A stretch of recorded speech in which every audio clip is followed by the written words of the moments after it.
Welcome back, Cincinnati fans. This is a game we didn't really enjoy watching this last week. I don't know really what to say here in this intro because things were going so well for Cincinnati until we took it to New York City at City Park in Queens and lost on a baseball diamond. You'll hear a little bit about that later in the show from a guest we have joining us. It was a game that has fans split. Is Cincinnati moving in the right direction, or is there some drastic changes we have to make? We'll talk about that and more tonight. We'd love to hear your thoughts as we go. Let me introduce our cast of characters, our host tonight. We'll start off here in my top right of my screen. Jose, welcome back to Cincinnati Soccer Glad to be here. Always tough to talk about these games, but we had to talk on them. Always tough to talk about the games. But hey, look, here's the thing. We can't win them all, right? Of course not. We hope we can. We build a roster so that we can. Remember what happened. Remember what happened to the Patriots? They went undefeated into the Super Bowl, and then they got their heads handed to us. So we don't want that. No, we don't want that. We want to keep growing and developing as we go. Jose, it's good to have you tonight. Justin Blair is back with us tonight. Justin, how are you? I'm doing good, man. I'm really fighting it with the lawn mowing because like every 2 seconds it starts raining here in Cincinnati area. So it's like I'm literally looking around at all my like retired neighbors' yards and just like, what the heck, man? It's like every spring this happens. They pay for it, man. They got people that come in and do it. That's true. I need to get my sugar mama to throw a few bones my way. Do you have grass though, or is it like a sea of dandelions? Like we have whatever is nature is putting out there. That's what we got. We got the bald spots from the water slip and slides. We have the just weeds, clover, you name it. Yeah, it shows good wear and tear with the kids. You're out there playing with them. That's good for a family of your age of your kids and all. Glad to have you, Justin. We've got some fun stuff coming. I know you've set us up with someone later on in the show, so thank you for that. We'll talk about that in a minute. Coach, welcome back. As always, good to have you. Yeah, first time, long time on Cincinnati Lawn Care Talk here. I hope we get to the weed eating section because that's the part that I struggle with, the edges along the sidewalks. So I'll sit and wait until then. Yeah. Well, there's a lot we could talk about with that lawn at Citi Field as I'm watching with the infield, as I'm watching with the lines that were crooked for a soccer match. Oh man, there's so much to talk about. Guys, it's good to be here with you. FCC's hot streak might have come to an end, which it absolutely did this last weekend, but don't let your home's comfortability do the same. As the spring temperatures rise, keep your house cool with the $29 HVAC cooling tune-up from Apollo Home. Also, just for CST listeners, Apollo Home is offering a $1,101 off a new AC unit. That's right, that's $1,101 off. That is a heck of a coupon. It might not be It might not be the best you will get from a Cincinnati soccer podcast, but it is one heck of a coupon. That's CST's gift just for you. Give Apollo a call, send them a text, or schedule online at apollohome.com. Thank you, Apollo Home, for the coupon, for the gift to CST listeners, and for your continued sponsorship of the show. Gentlemen, it's time to talk about our best and worst, and I can guess that there's probably not a lot of bests and a lot of worst this week, but I could be wrong. And I want you to prove it to me. Justin, we'll start with you. Yeah, my best is pretty simple. Nobody got injured that we know of. Obviously, those reports come later in the week. But, it's just a sloppy playing surface. And you always worry whenever you're seeing that, that temporary sod be thrown out there. It's like, please, dear God, do not have any players out there in those wings. And then, for my worst, it's probably DeAndre Edlin's performance. I thought this may have been the worst performance I've seen him in an orange and blue kit. I'm sure we'll break into that a little bit further, but yeah, you got to see better from him on that. I know he was really lost in space in various situations, I will say, for FC Cincinnati. Yeah. We'll talk about that a little bit later too, and some of the player ratings that I noticed, and he wasn't the worst on the field, which was really interesting. We'll talk about that a little bit later. I'm going to bring in a guest here real quick just to jump in now because he is in New York City. He's on his way back to Cincinnati, and his flight keeps getting bumped around. We want to make sure he doesn't miss it. Welcome to the stage, Jeff Tebbets. Jeff, welcome to Cincinnati Soccer Talk. Glad to have you on last minute like this. Right when you guys brought me in, I got a message saying it's now 10 p.m. that I'm going to be taken out of JFK. So wonderful. A 3 p.m. flight out of Newark has turned into 10 p.m. out of JFK. I love this. But it was like bumped back to like 10:30 for a little bit, right? So you just got bumped up. Is that right? I mean, it feels like we're, on Coney Island here. It's just all over the place, roller coaster. But as long as we can get on it and get back at a decent time, so I'm not driving home at 2 a.m. in the freaking morning. I mean, that's what I want. So Jeff, you were at Citi Field for that match, and you even told us that you were sitting by the left field pole, which is a weird thing to say at a soccer match. Tell us, I don't know, give us your best and worst, and then give us a little bit of your fan experience from Citi Field. All right, I'll say the best. I mean, the hospitality was actually bar none here. We got a lot of cool guys that, just let us be. They knew that Cincinnati was the cream of the crop so far, and that NYC had a lot of things to prove, and that they'd already proved it last season. So a lot of the guys, I was expecting us to be, catcalled and bothered most of the game. It was pretty cool. And even the pregame with Auxilio 1, really nice to see where they show up and gather for these matches at Citi Field. I thought the experience was really good, considering that it was a baseball field. Yeah. That being said, the worst was it was at a baseball field, and unfortunately, you could see really where the mats were laid down and where the players were afraid to step around. And even though we didn't have a lot of the rain show up until later in the game, it was really tough footing there. So a lot of guys just needed to have longer spikes out there, and I think that's why the likes of Matt Miazga was beaten in the back there on that penalty kick call. So I wish that the conditions were a lot better. My ultra worst was sitting next to Boston Razzle Dazzle Brazzle out there in the left field line, and after the game, him giving his grumpy cat expression the entire time we were on the train, and we were like, is he mad? He's like, no, he just looks like that when he's waiting to get off the train. So with his permission, I'll post a picture later. Did he make it home all right, or is he still hanging out at the airport? Not only did he make it home, he actually got out of New York City earlier. They're going up to Portland, Maine, probably to watch Portland Hearts of Pine play sometime this week. But yeah, it was good to see him and his wife, and my wife was there too. So we had a great time up here. Yeah, that's awesome. Excellent. I do have a question about the field, though. I know we'll talk a little bit about that later, but seeing it on TV was one thing. Seeing it live, I know you said guys were slipping around, needed longer spikes, but is it? I imagine it's really hard to watch a game on a field that looks like like they've got the sod laid down. Was it as nasty looking there as it was on TV? I guess is my question. It was nasty looking, but it wasn't the nastiest I've ever seen a baseball field used as a soccer pitch look like. It was not Yankee Stadium. It was not even Slugger Field back when in the USL days. So it could have been worse, but of course it wasn't great.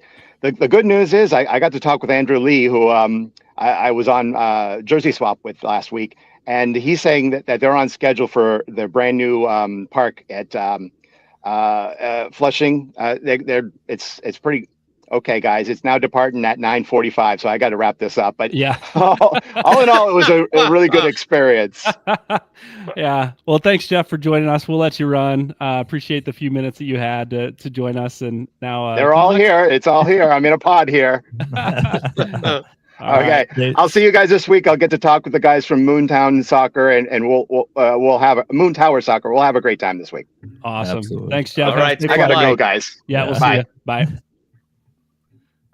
All right, a fun Oh, conversation with Jeff Yeah. before he misses his flight home. He's been there for, his flight was supposed to Those leave at are 3. long waits. Oh man, he better not miss it now. All right, where were we? We got Justin's best and worst. Coach, I'm gonna jump over to you. Best and worst. Yeah, my best is going to be the halftime adjustments, which we'll talk about later in the show. So I'm not going to get into it too much other than to say, Pat Noonan continues to prove that he can make a difference by tweaking things at halftime. And I love that the team has that flexibility to play in multiple ways. And then I want to give props as an extra little best, since we got an ultra worst from Jeff there. Props to Evander, because he played like absolute dog crap. Yet he got dropped in as more of a defensive role as a number 8 in the second half and did a pretty serviceable job. Can you imagine a small little Argentine number 10, who I won't name, being asked to play in the defensive midfield role? Anyway, my worst is part of the reason why Evander had to do that is no Pavel Buka, and this team has a serious Pavel Buka problem. I wrote an article about this a while ago. In that article, I said I wasn't worried about how bad they looked with Buka not on the pitch, because I thought they would figure out a different way to play when he was going to miss more games. They still haven't done that, and this looks like he might be the key. If he's not around, FC Cincinnati simply can't move the ball. Yeah, and I wonder how much, and we've talked about this at length on other shows, how much Kubo, when he's healthy, will help that role. I know this was his first match back. He played the first half, which wasn't the answer, but I still think he's probably working back into playing form and building chemistry with this team. I don't know that he's the answer, but I do think it helps potentially in the short term until we do that. So maybe we'll talk about that a little bit later. Jose, best and worst. My best is Roman. Roman kept us in the game. And yes, the incredibly missed opportunities from New York also played again. So I guess I have to add that to the best. Unfortunately, they missed a lot. But Roman was also at the top again. Honorable mention to the FCC crowd that we heard throughout the broadcast. Yes, okay, so they were next to the press box or whatever, but still we kept hearing. My worst is the midfield, and I think we'll talk a little bit more about that. Without having Buka or Obi there, it was just bad. It was painful to watch. The lack of stopping plays, the lack of creativity, and I know we'll talk a little bit more about this later. Yeah. I agree with all of that. Roman, I thought, played really well, kept us in the game. Penalty kick off the post was helpful. Yeah, exactly. I can't tell you how many times watching, and you guys all watched the broadcast. Jeff was the only one, I think, who was there in Boston. How many times the commentators said it should be 2-0. That should have been their second goal. Oh yeah. And they said that about 4 times. Like it could have been 5-0 at that point, and they just continued to miss. My best and worst had. The Cincinnati game was the icing on the cake for me in a bad way. Like it was just a terrible cake this weekend of soccer watching. We had my son played, and I don't need to harp on this too much, but played their first 2 games at home in Fort Wayne in like 2 years. And the 2 wins could have cemented their lead they could have won the league, and they kind of crumbled on their home field 2 games in a row, which was kind of disappointing. It happens, good teams. And I came home and I was like, all right, at least Cincinnati's going to come home with a win on Sunday afternoon. And they did not, and they played horrible, and it was hard to watch. So my worst is that it was a long, disappointing weekend of watching soccer in my household. My best is that long, disappointing weekend of watching soccer is over. And I have this week to look forward to. And so it all turns back around, and the whole world is going to right itself here real soon. So anyway, that's my best and worst. We had some best and worst thrown up here on the screen. I know Justin was putting them up. If you're watching live, we had a few jump on there. Keep sending us your questions. Keep sending us your thoughts on the match, and we'll get those in here. Guys, let's talk about that match a little bit more in depth. We've had some best and worst. We've missed some players. Buka was a bit of a surprise. We didn't know that he was going to miss until he wasn't there, and I guess he didn't travel. He's in concussion protocol. Is that what we heard? That's what I heard. Yes. So something must have happened in their last training session before they traveled. So that's where he's at. Wish him all the best, because we need him back, obviously. Yes, we'll talk more about that. Jose, thoughts on, I know we're going to talk more in depth later. You mentioned the midfield, missing Obi and Buka a little bit. Yeah. Certainly not having Obi there it's always a crapshoot there with Anunga, and he's played really well. I mean, Anunga up till now has played well. He's I had feel like one we were game that was singing a his little praises erratic, a couple games ago. but in general, he's played well. I mean, we were very, very worried when he had to start, but he acquitted himself. So I wasn't too worried about him being there. So, okay, he's played well, so he should be okay. But it was noticeable. For whatever reason, that midfield was getting overrun, and he seemed to be chasing the game more than anything.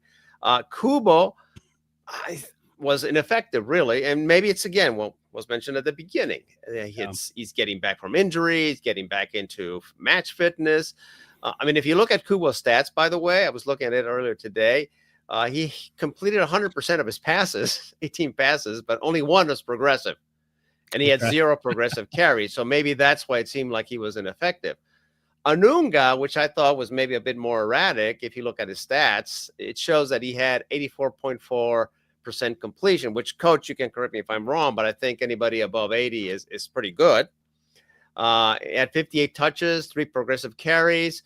So according to the stats, he played well, but I just kept seeing that he was getting overrun. So we missed those 2 guys. I think Anunga had a bad game. He's been playing well in general, and Kuba's just getting back to fitness. But it was noticeable that without those 2 guys, our midfield seemed lost. Yeah. We started, without minus those 2 with the subs of Anunga and Kubo in. We had a similar starting lineup that we've seen recently, which is a little bit different than we saw last year with a different starting lineup every single game. And obviously we had to because we had a couple injuries this match. Coach, we had a question I'll throw up on the screen here that kind of goes along with, I think, what you were considering around this next question is we're on a narrow pitch. We've joked about the field that they played on, but the size of it even is different, regardless of how it looked. The size of it's different. So the question from David Moore is, how much did the lack of pitch width affect our play? Guys just seem confused in their positioning. Yeah, I think it makes a difference. I mean, the pitch is only maybe 7 or 8 yards narrower than a normal pitch, but that little bit of space, when you talk about a wide player getting the ball and a defender being a yard or 2 yards closer to them than typically, it makes a big difference. And FCC playing with the only width that's provided on the field in that formation is their wingbacks. And neither wingback is very good in possession. Both are okay at stepping on the ball and playing a safe pass, but if you ask them to do anything dynamic with the ball, God forbid you ask them to cross the ball accurately to somebody, it's just a non-starter. So now you put these guys in a situation where they are either receiving the ball under pressure, and you saw Yedlin giving it away over and over and over, or the other guys providing width. They're starting their run from narrow and running out towards the touchline and receiving the ball, and then they're losing it out of bounds, or they're receiving with a defender on their back, and you see Luca Orshano trying to do moves and cut that defender, but he doesn't have any space to work in. So I was frustrated for that reason. The Pat Noonan chose to roll out that same 3-4-2-1 or whatever you want to call it. It's such a narrow formation on a narrow pitch. I think you want to make that field as big as possible, and that's what we saw NYCFC do. And they just had wide options. They just spread everybody out, really good spacing, and moved the ball. And then when Noonan changed the formation in the second half, that got a lot better. Mm-hmm. Yeah, Rupesh followed up with a comment, shouldn't the club be ready for a narrow pitch? It's not like it's a surprise. And I think we'll touch on that because we're talking about the first half here, folks, of this match and how Cincinnati started with the lineup and the formation that they're used to. And the second half was in some ways drastically different, and that had to do with formation for sure. So we'll talk a little bit about that difference here in a few moments.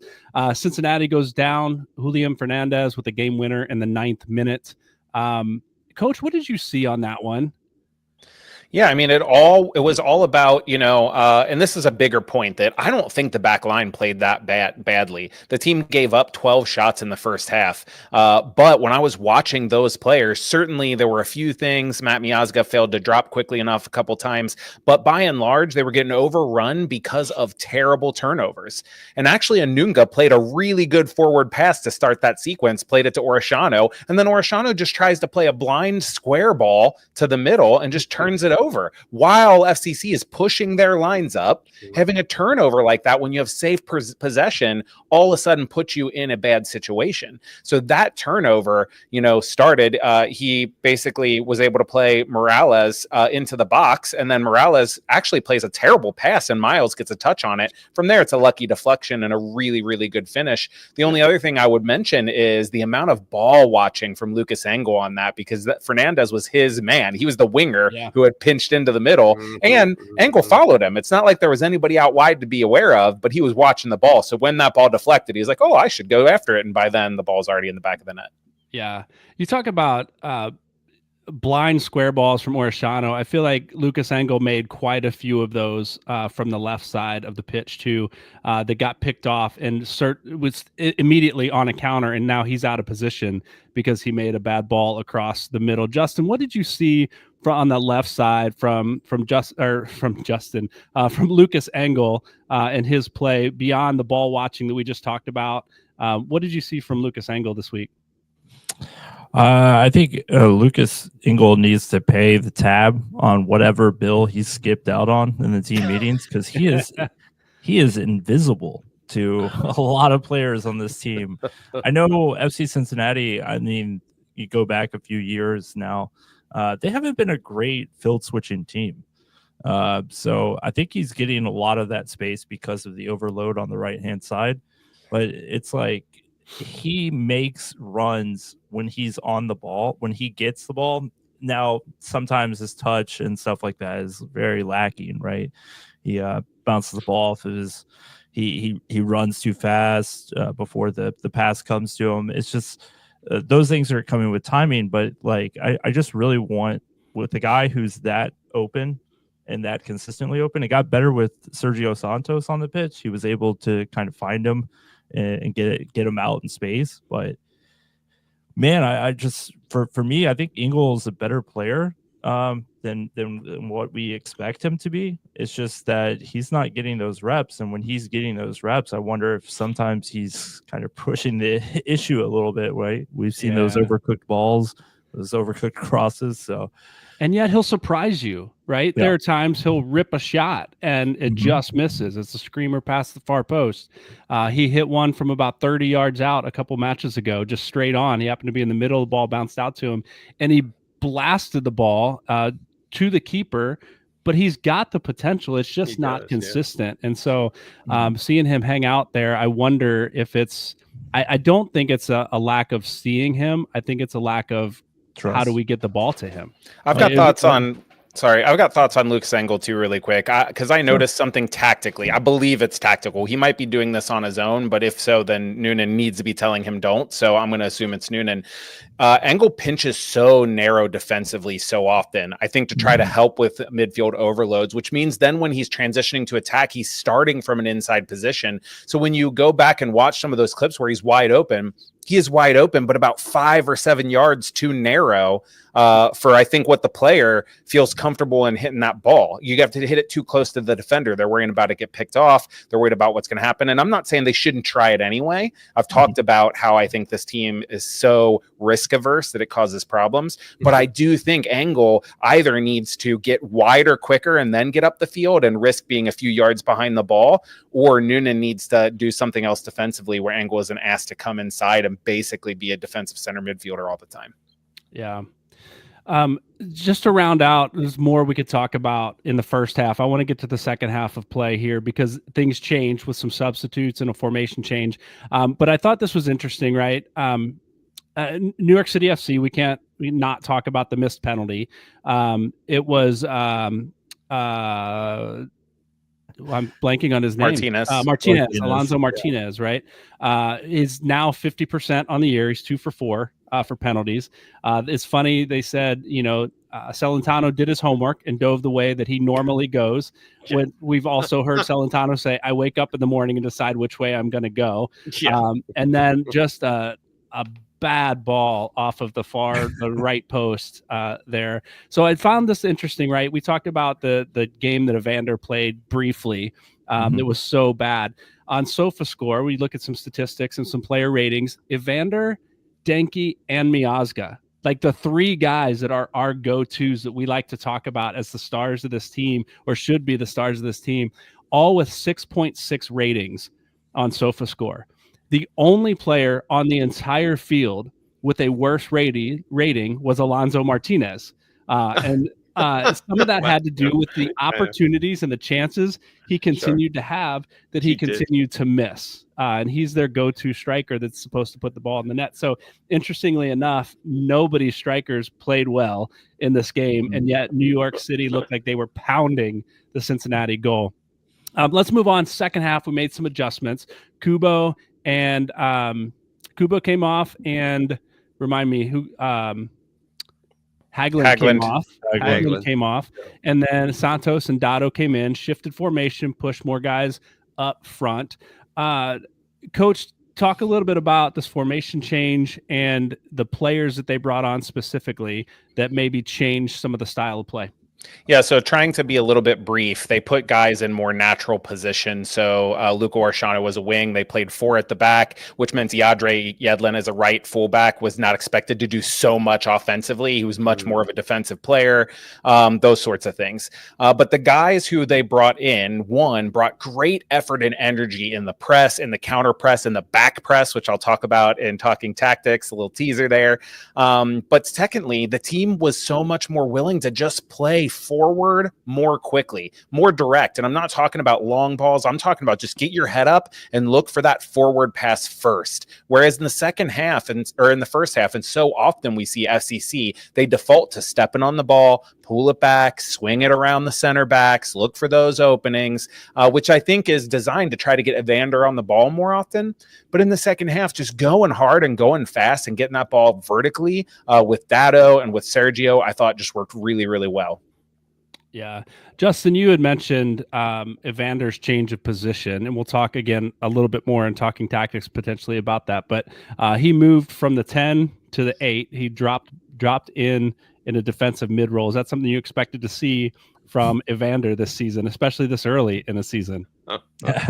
Absolutely not. I think if anybody on the pitch was going to switch positions, I would think that maybe Dinke. Celentano seems like a pretty good goalkeeper. I think we should keep him there. But I think Evander would probably be the last person I expected to move positions, but he was kind of doing that in the first half, wasn't he? Like, I think the commentator even made a comment about that. He was having to drop in so far to link up play, and that was we talked about it with Pavel Buka. That's what you got to do on a match like that. So maybe it was just something that Noonan saw where he felt comfortable approaching Evander in that situation, but like I mean, we kind of talked about it last. I think it was a Patreon stream, right? Maybe we might be seeing a little bit of Evander's ego kind of step in a little bit into some of those situations on the field and stuff like that. But to talk about something that's pretty selfless, right? Completely switching position. He's arguably the best 10 in the league, and we're asking him to do something else on a less than desirable situation, right? We're down a goal. He knows he needs to be one of those playmakers that kind of turn the ship on that, but he's willing to step in and do something like that. I mean, and it worked. In my estimation, it worked. It did link up play. Dado was able to play a lot more free up top, which is not Evander's game, right? Not completely going at it with pace with the ball. So I was delighted to see the situation. I was just shocked. I was completely bamboozled when I was sitting there evaluating the new lineup. And I imagine, Coach, you can speak to this maybe, and Jose too, that was a tactical decision, not because of his defensive prowess, but to get him on the ball more because the ball was in the back. We've got to change some things up. Let's throw some other guys up top that can roam, be a little more free, but let's get a ball handler back there to move the ball forward. Now, here's another, and I want you guys to speak to that in a second, but John Dench just threw this in the chat. And it makes me think. He says, I'm still not seeing a lot of chemistry between Evander and Denke.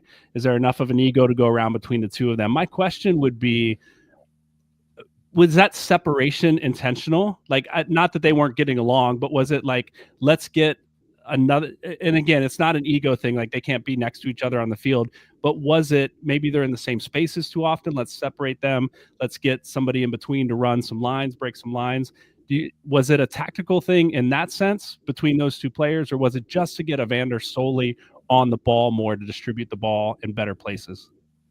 I don't think that it was tactical in that way. I think what it was is Kubo not being 90 minutes fit. He's just coming off injury, probably was barely 45 minutes fit, and having your other two midfielders, Obi and Buka, on the injured list. Was there another midfielder on the bench, short of putting one of your center backs in as a defensive center midfielder, or completely switching things up and playing like 4-4-2 or something? Because Orishano is not going to drop into a defensive role. So I think it was mostly that's the personnel that Noonan had to deal with. And then secondly, I think is the tactical part where, we're trying to get the ball progressed anyway, and we're struggling without Buka. Evander can do that. So if we put him back there, maybe he can find a way to progress the ball and then still join the attack enough to make a difference, which we didn't really see the second part, but he had a couple moments where he was leading breaks or had shots. He drew a couple fouls. He just seemed a step slow on the ball all night. I said that he played very poorly. I think those are my exact words. He had so many moments where he was dribbling the ball in the open field and the ball almost seemed to like get stuck under his feet. Like he just was not playing the same. He was not running as fast as the ball was moving or something. He just looked off all night.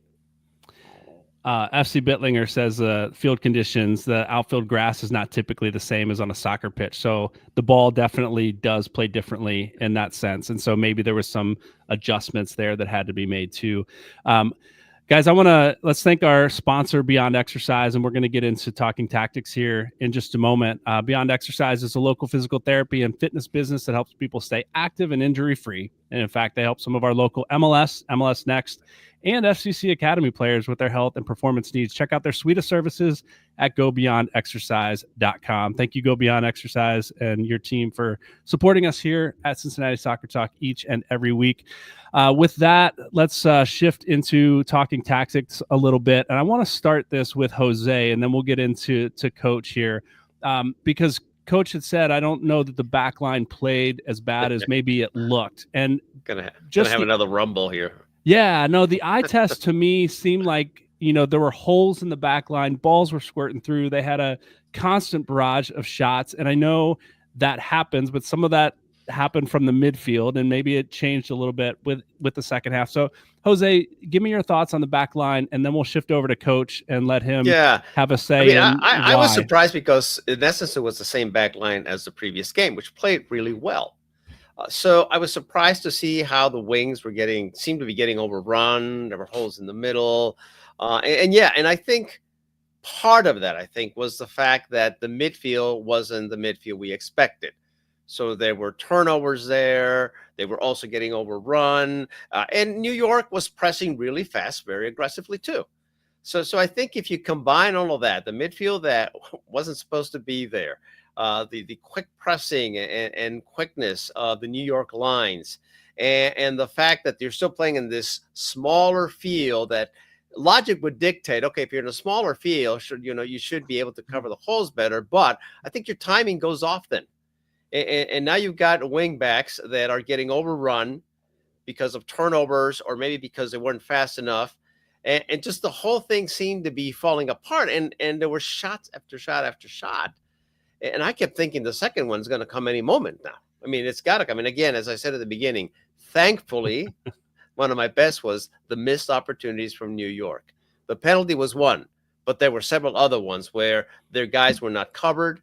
There were missed shots. They were shot over the crossbar. So we got lucky, I think, but also there were a combination of factors. The midfield that just wasn't playing like it should because they didn't have Buka and Obi, and the very high pressing and quick pressing from the New York lines. Yeah. Coach, tell us why our back line potentially looked as bad as they looked this week, and why it maybe wasn't on them.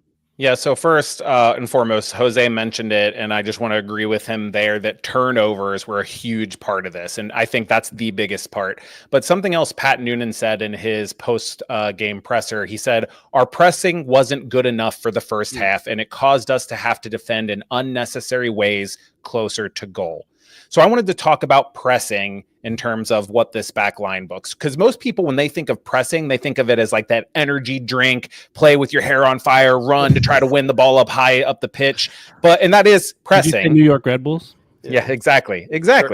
Jurgen Klopp rock and roll football. That sort of thing. And that is a type of pressing. But pressing is really just how you proactively get pressure to the ball. So proactively, you're moving towards that. It's not they're dribbling toward you and you defend them, but you go close them down. There is high pressing, which is that kind of New York Red Bull, like all out pressure in the attacking third. There's counter pressing, which is when you go all out to win the ball back immediately when you turn it over. And there's back pressing. That's just like it sounds. It's when you show effort after you've been bypassed by the ball to try to chase it and get it from behind, right? And then there's just regular pressure where you just get pressure to the ball. And that's important. When Pat Noonan says that their pressing wasn't good enough, I think he's referring to all four of these, because let's talk about them one by one really quick. I can kind of run through these. In the high press, there were too many times when the front three of Denke, Evander, and Orshano would move to close down the ball, and NYCFC would just pass right through it. And that is because the angle of pressure was bad. How many times did you see Luca Orshano approach the ball from one side, and the ball would just be passed by him to an open player? He's got to move that angle of pressure to cut that pass off and force that ball back to his teammates who are marking people, right? And then the team was not always pressing as a unit. You know, Kubo and Anunga would be late to press the mids, or Angor Yedlin would be late to press the wings. And I'm going to talk about that in a second too. Then the back press was non-existent from those front three, especially Orshano. If he got bypassed, he was just done. He might as well have sat down and just been like, I'll stand back up when we win the ball back, guys. Now I want to talk about counter pressure, because this is where FCC usually does a pretty good job, particularly Kevin Denke.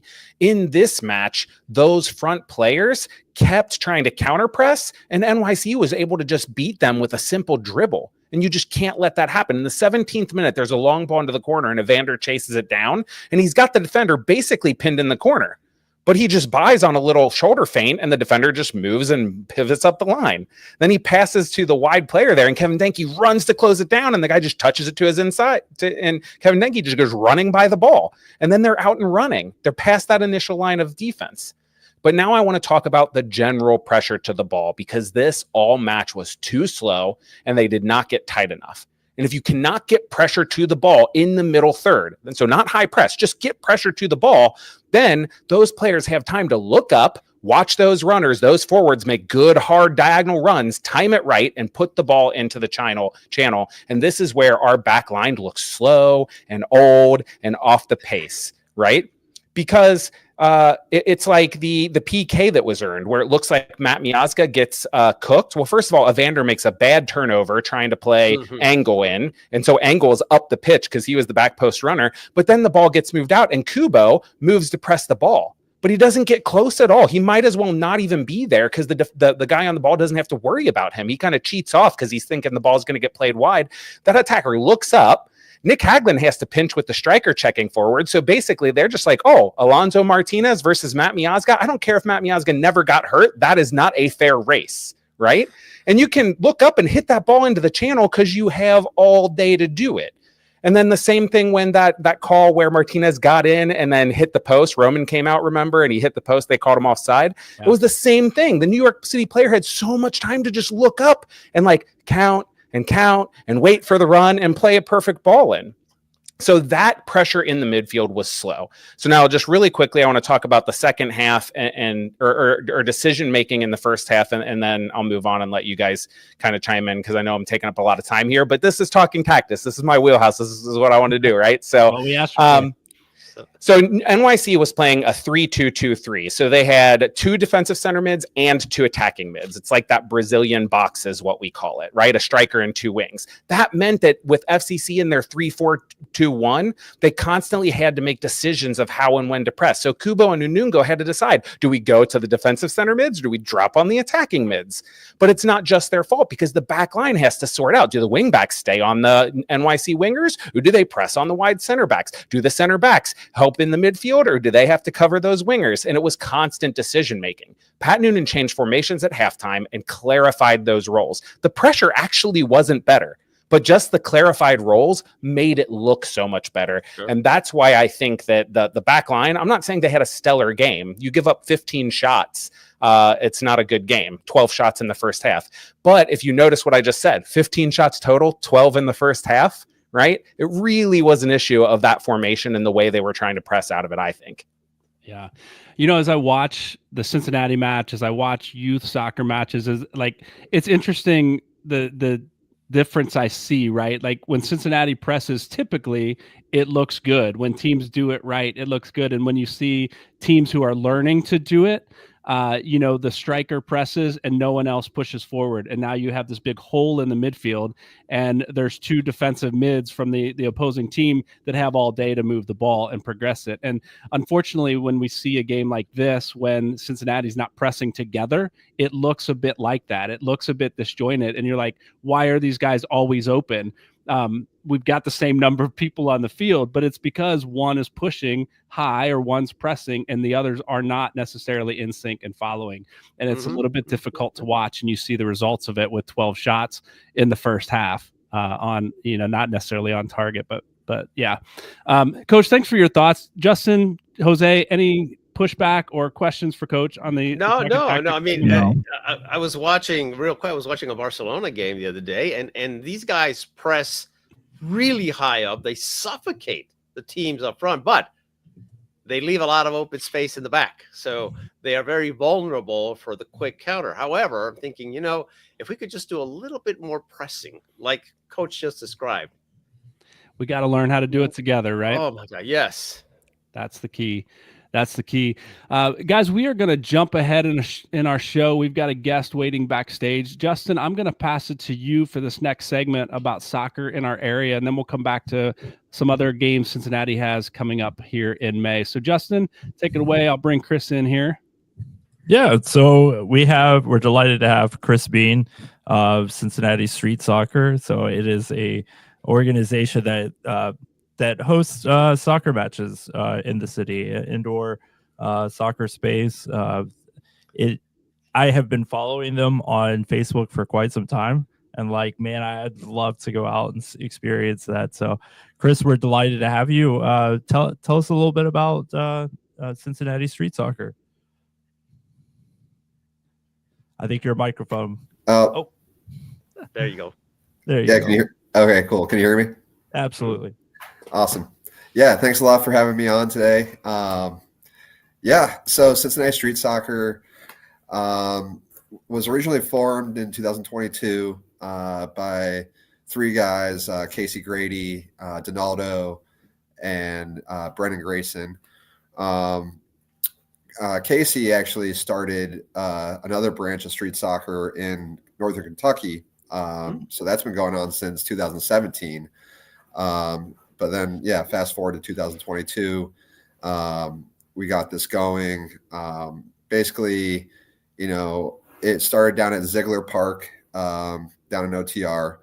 And then we did form a good relationship with the CRC rec centers in Cincinnati. And thankfully, they liked what our idea was. And Brennan was a big force in, partnering with them. So they gave us a spot to play. It's primarily we focus on kids from ages 7 to 13, boys and girls. Our big focus is to keep it free. I mean, it's a $2 a year membership for the CRC, and they can come in and play. We host it every Saturday morning from 9:30 to 12:30. Currently, we're at the new rec center down in Oakley. They just opened that maybe about 4 or 5 months ago, and it's a beautiful facility. It's a huge gym. We basically, kids show up around 9:30. We put music on for them. We have a huge emphasis on parents kind of staying out of it, just letting the kids play. This and our major focus too is for kids that are interested in soccer but can't really, maybe they can't afford the whole club fee thing, and and then we also have club kids come too. So it's a really kind of diverse mix of boys and girls, kids that have a lot of experience, kids that don't have a lot of experience. Myself, Donaldo, Brennan, Zach is also a part of our group.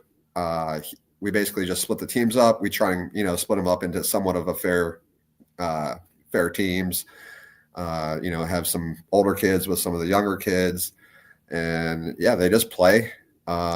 We have kids out there that they play straight for that whole 4 hours of time, and they just have an absolute blast. That's our purpose, is just to make sure that the kids have fun. The pickup culture is so big in other countries, and it's kind of lost here in America. We kind of did get this idea though from other cities around the United States, and we just wanted to bring that to Cincinnati.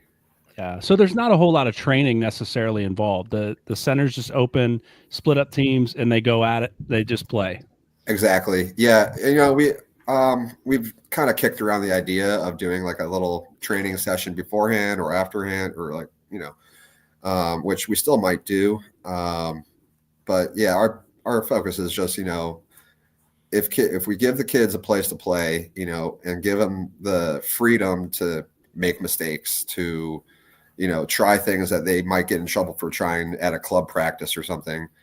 They're learning in a whole different way by just free play, and like we hardly ever have to step in and do anything. And like I said, like our emphasis to all the other parents, shout out to the parents for bringing the kids at 9:30 on a Saturday morning, but stay out of the games.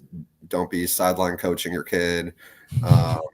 This is a main focus. This is for them. This isn't for the parents. This is for them. Yeah, when you talk about the culture, you're right. I grew up in Mexico City, and we had that kind of stuff pick up on the street. And we literally played in the streets.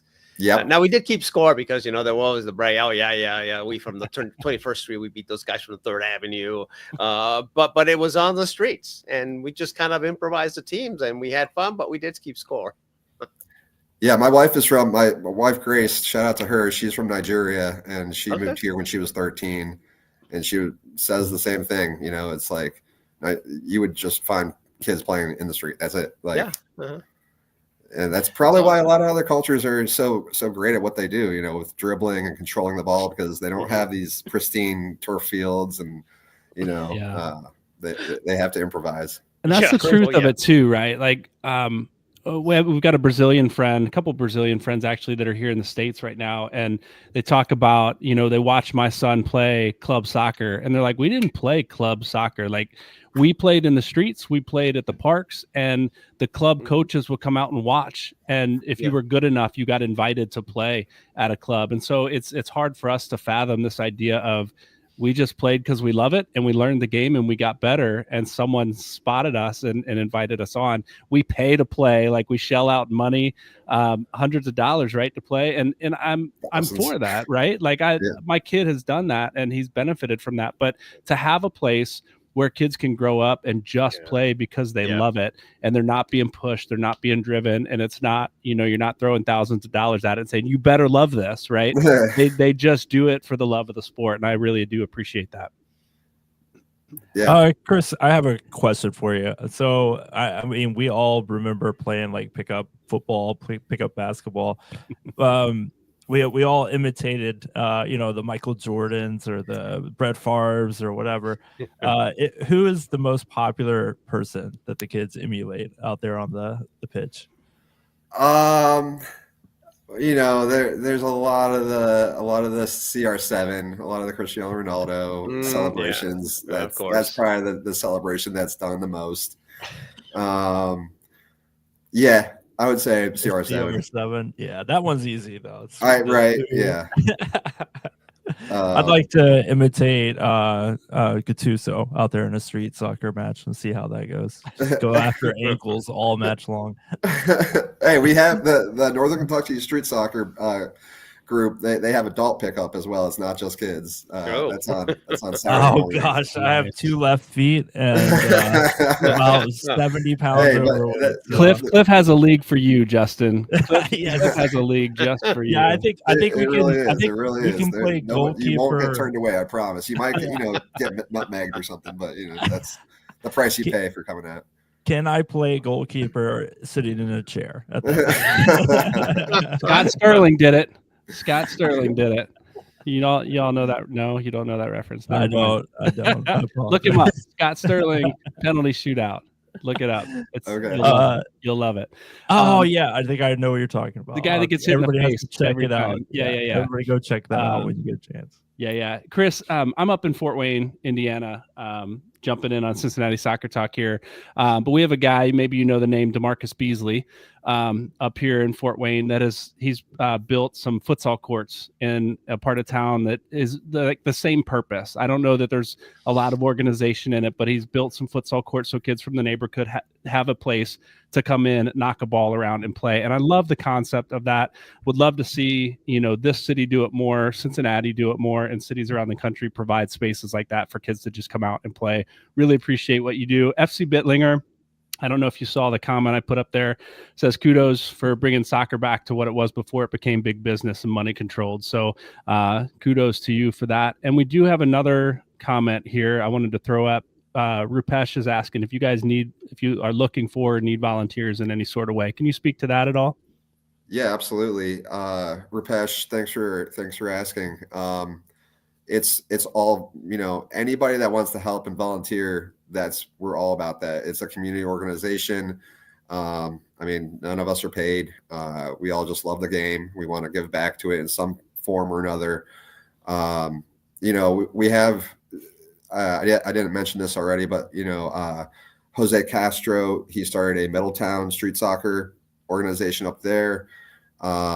We have another guy, Daniel Hatton, who does a fantastic pickup session over in Madeira, at the new Commons area over there. They see tons of kids showing up in the summer. And so, just come out to a session and check us out.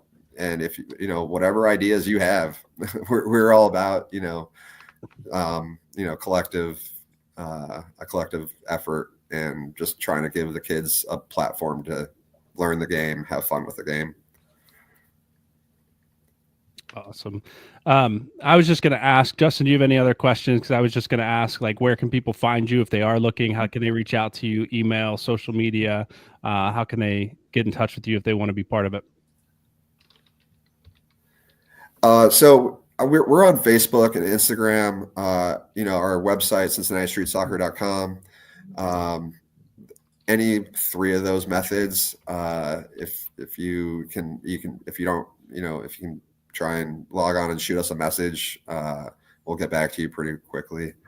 And like I said, we're at the Oakley Rec Center.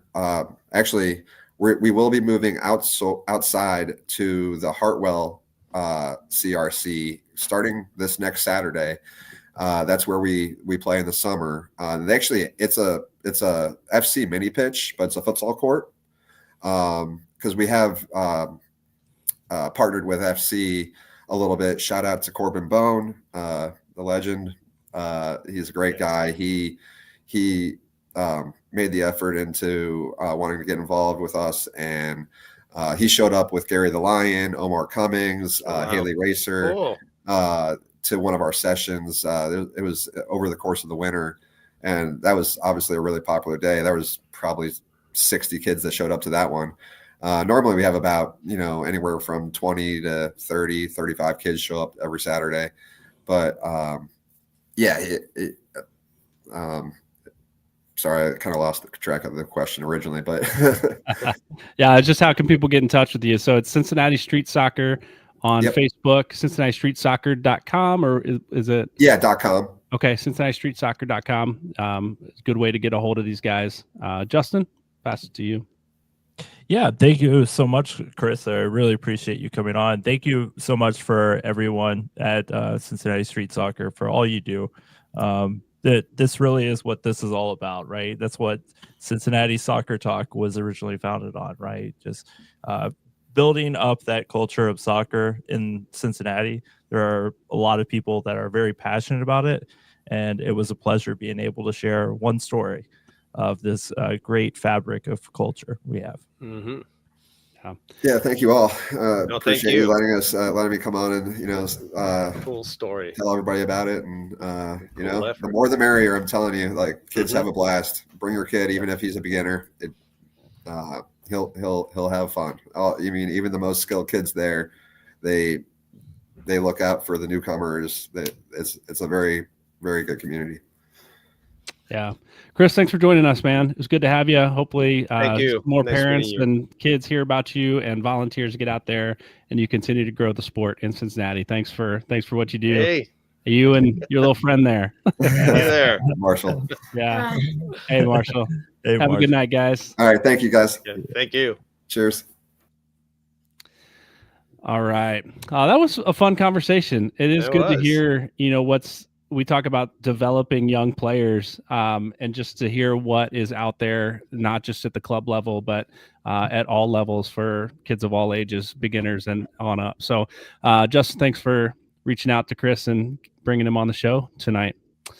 Guys, we're getting close to the end here. And I thought that, we've got some games coming up in May, right? There's more that we could talk about. There was a conversation I wanted to have maybe tonight, but we may have to push that a little bit about maybe some changes that we would like to see. If we were thinking tactically, if we were going to coach, if we were going to, going into some of these games coming up, what we might like to see. And so here's what I'd like to do. We talked about this a little bit pre-show, is maybe have that conversation in another venue. It's probably a longer conversation than we can have on a Monday night show, especially in the last 3 minutes of a Monday night show.